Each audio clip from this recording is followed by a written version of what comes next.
नमस्कार दोस्तों। Add grade अभ्यास पुस्तिका विज्ञान कक्षा 7 के इस कालखंड में आपका स्वागत है। इस वर्ष एड ग्रेड अभ्यास पुस्तिका आपको उपलब्ध करवाई गई है, जो कि गत वर्ष की अभ्यास पुस्तिका से अलग है। वर्ष 2023-24 में जो आपका पाठ्यक्रम है, उस पाठ्यक्रम के अनुसार अतिरिक्त प्रश्नों की तैयारी करने के उद्देश्य से इस एड ग्रेड अभ्यास पुस्तिका का निर्माण किया गया है, ताकि आपका जो अधिगम स्तर है उसमें गुणोत्तर और उत्तरोत्तर वृद्धि हो सके। तो आइए शुरू करते हैं हम आज का वीडियो। अध्याय 1, पादपों में पोषण।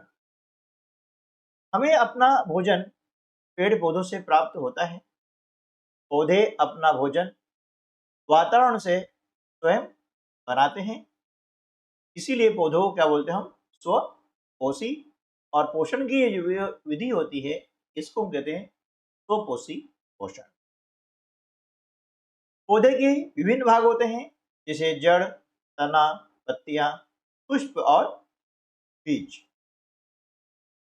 अब देखिए कि जो पौधे होते हैं वे जो पोषक पदार्थ हैं वे किससे प्राप्त करते हैं।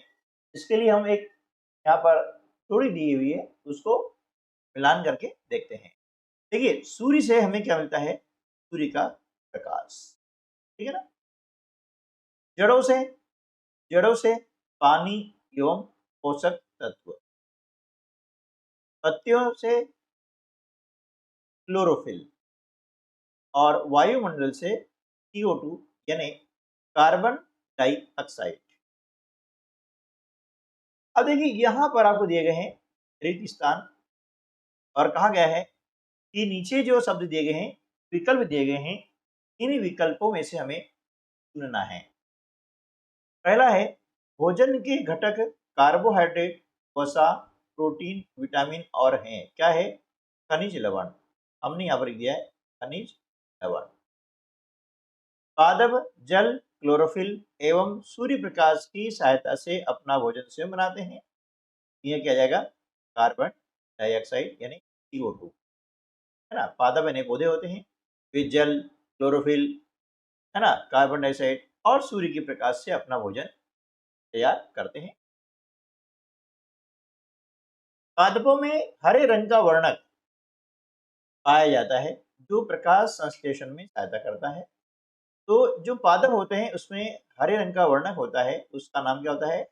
क्लोरोफिल होता है ना। इसे हम हरित लवक के नाम से भी जानते हैं। चौथा है घटपर्णी। एक पौधा है, कैसा पौधा है? कीटभक्षी पौधा है, यह कीटों को खाता है। पांचवा है सहजीवी, अपना आवास एवं पोषक तत्व एक दूसरे के साथ बांटते हैं। क्या जाएगा?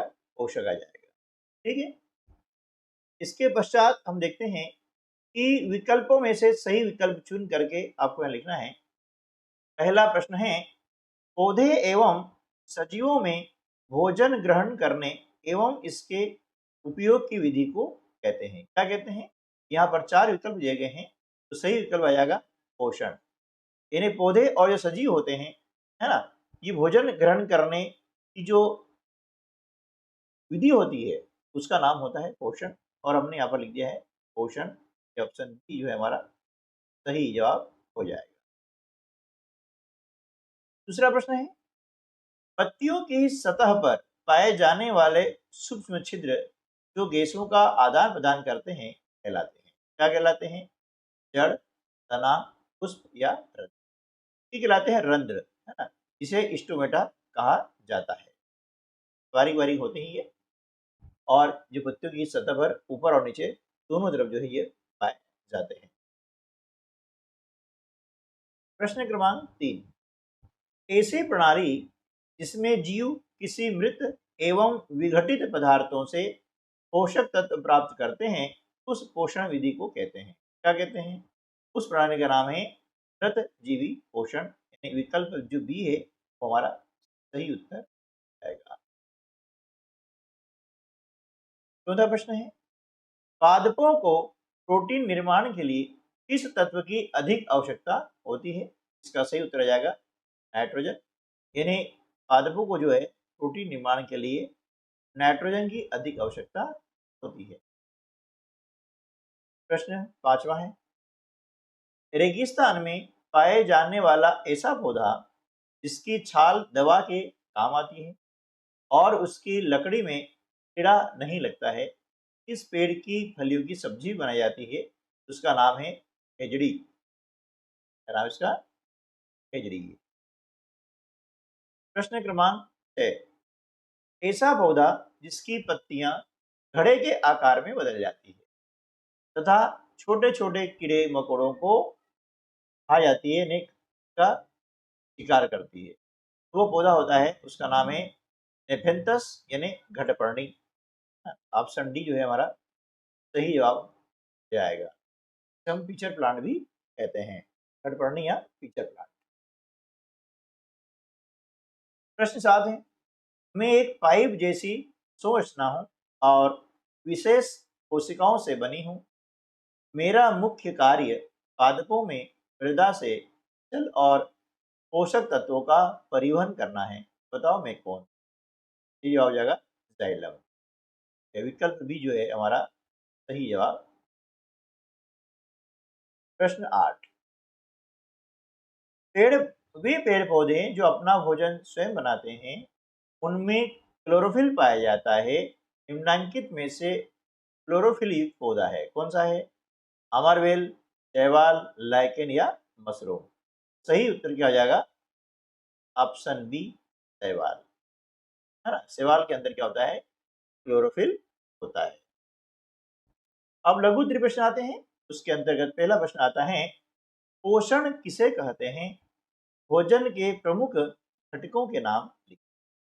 उत्तर, सजीवों द्वारा भोजन ग्रहण करने एवं इसके उपयोग की विधि को पोषण कहते हैं। अब भोजन के घटक कौन कौन से हैं? देखिए, कार्बोहाइड्रेट, प्रोटीन, वसा, विटामिन एवं खनिज भोजन के प्रमुख घटक हैं। प्रश्न क्रमांक 2, पौधे के किस भाग को पौधे की खाद्य फैक्ट्रियां कहा जाता है एवं क्यों? सर, पत्तियों को पौधे की खाद्य फैक्ट्रियां कहा जाता है क्योंकि पत्तियां ही खाद्य पदार्थों का संश्लेषण कर सकती है। तीसरा प्रश्न है, मरुस्थलीय पादपों में पत्तियां शल्क और शूल रूप में परिवर्तित हो जाती है क्यों? उत्तर, मरुस्थलीय पादपों में वाष्प उत्सर्जन द्वारा जल क्षय को कम करने के लिए पत्तियां शल्क अथवा शूल रूप में परिवर्तित हो जाती है। वाष्प उत्सर्जन यानी भाप के द्वारा जो जल होता है वो बाहर निकल जाता है ना, भाप बन करके जल उड़ जाता है, उसे कहते हैं वाष्प उत्सर्जन। जल क्षय को कम करने के लिए, यानी क्षय यानी क्या होता है? इसका कम होना, है ना। क्षय यानी क्या होगा? कम होना होता है कि जल इसमें कम हो जाता है वाष्प उत्सर्जन के द्वारा। तो उस जल क्षय को रोकने के लिए जो है पत्तियां क्या होती है?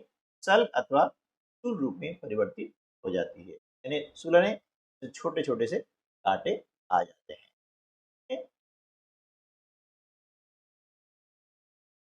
प्रश्न क्रमांक 4, क्या हरी पत्तियों के अतिरिक्त अन्य वर्ण या रंग की पत्तियां भी प्रकाश संश्लेषण की क्रिया करती है? यहाँ हरी पत्तियों के अतिरिक्त भी जो अन्य रंग की पत्तियां होती है वे प्रकाश संश्लेषण क्रिया करती है क्योंकि इन पत्तियों में भी क्लोरोफिल होता है। प्रश्न 5, जड़ द्वारा अवशोषित जल एवं खनिज पत्ती तक किस प्रकार पहुंचते हैं? उत्तर है, जड़ द्वारा अवशोषित जल एवं खनिज वाहिकाओं द्वारा पत्तियों तक पहुंचाए जाते हैं। लघु उत्तरीय प्रश्न है, प्रश्न क्रमांक 6, स्वपोषी तथा विषमपोषी को परिभाषित कर उदाहरण दीजिए। जो पादप अपना भोजन स्वयं संश्लेषित करते हैं उन्हें स्वपोषी पादप कहते हैं। जंतु एवं अधिकतर अन्य जीव पादपों द्वारा संश्लेषित भोजन ग्रहण करते हैं, उन्हें विषमपोषी कहते हैं। प्रश्न क्रमांक 7, पादपों में सहजीवी संबंध को उदाहरण से समझाइए।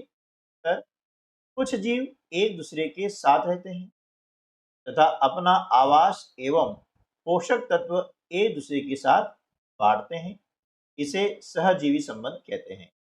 जैसे कवक, अब कवक क्या करता है, वृक्षों से पोषण प्राप्त करता है, बदले में वृक्ष को जल एवं पोषकों के अवशोषण में सहायता करता है।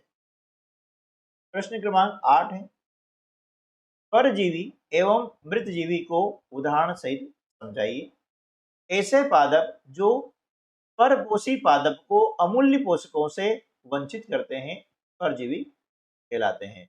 जैसे अमरवेल होती है ना। अमरवेल क्या है, जिस भी पौधे पर रहती है तो उसके जो पोषक तत्व होते हैं वह खुद चट कर जाती है ना। और जो पौधा होता है जो उसको पालता है वो क्या हो गया, परपोषी पौधा होता है ना। तो उसको क्या हो गया, जो पोषक तत्व है वो प्राप्त नहीं होने देती है। तो ऐसे जो पादप होते हैं उन्हें हम कहते हैं परजीवी। ऐसे जीव जो किसी मृत एवं विघटित जैविक पदार्थों से पोषक तत्व प्राप्त करते हैं मृतजीवी कहलाते हैं। प्रश्न क्रमांक 9, कीटभक्षी पादप भोजन का भक्षण किस प्रकार करते हैं, सचित्र समझाइए। कीटभक्षी पादप की पत्तियां खड़े के समान होती हैं। जब कोई कीट घड़े में प्रवेश करता है तो यह उसके रोमों के बीच फंस जाता है और घड़े में उपस्थित पाचक रस द्वारा कीटों का पाचन हो जाता है। देखिए ये यहाँ पर है कि ये जो पत्तियां हैं ये घट रूप में रूपांतरित हो चुकी हैं और ये जो ढक्कन होता है ये वाला ना, ये तो यहाँ बड़े रूप में दिखाया गया है ये वाला। अब जैसे क्या होता है कि कोई कीट इसके अंदर जाता है ना, ये ढक्कन बंद हो जाता है और इसके अंदर जो रोम होते हैं उस रोम में वो फंस जाता है। अब फंसने क्या होगा कि इसके अंदर जो पाचक रस है ना वह कीटों को बचा लेता है। ठीक है। 10वां प्रश्न है, प्रकाश संश्लेषण क्रिया का व्यवस्था चित्र बनाइए एवं समीकरण सहित व्याख्या कीजिए। समीकरण है, कार्बन डाइऑक्साइड धन जल एरो, सूर्य का प्रकाश और क्लोरोफिल। अब यहाँ पर जो प्रोडक्ट आते हैं वे क्या होते हैं, कार्बोहाइड्रेट और ऑक्सीजन। यानी इसकी व्याख्या कैसे करेंगे, देखिए कि प्रकाश संश्लेषण के दौरान पत्तियां की क्लोरोफिलिक कोशिकाएं, पत्ती की जो क्लोरोफिलिक कोशिका होती है, सूर्य के प्रकाश की उपस्थिति में कार्बन डाइऑक्साइड एवं जल से कार्बोहाइड्रेट का संश्लेषण करती है और इस प्रक्रम में ऑक्सीजन निर्मुक्त होती है। ठीक है, यहाँ पर इस प्रकार का हम चिन्ह भी लगा सकते हैं तो। अब देखिए यहाँ पर इसको हमें चित्र द्वारा बताया गया है कि पत्तियों में होता है क्लोरोफिल होता है ना, और ये वातावरण से मिलती है कार्बन डाइऑक्साइड। ठीक है, सौर ऊर्जा प्राप्त होती है और जल जो होता है, नमी होती है, वो जड़ों द्वारा इसको प्राप्त होती है। तो इन सबकी उपस्थिति में भोजन इसके लिए तैयार होता है और ये जो ऑक्सीजन गैस है ये निर्मुक्त। ठीक है। प्रश्न 11, मृदा में पोषक तत्वों की पुनः पूर्ति किस प्रकार होती है। उत्तर, पादपों द्वारा लगातार उपयोग किए जाने के कारण मृदा में पोषक तत्वों की मात्रा धीरे धीरे कम होती जाती है।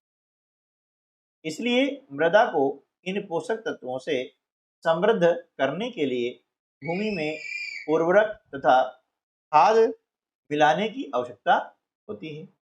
चना, मटर, मूंग, सैम तथा अन्य फलीदार पादपों की जड़ों में राइजोबियम नामक जीवाणु रहते हैं जो उन्हें नाइट्रोजन की आपूर्ति करते हैं। तो आज के वीडियो में बस इतना ही, मिलते हैं अगले वीडियो में, तब तक के लिए नमस्कार, जय हिंद।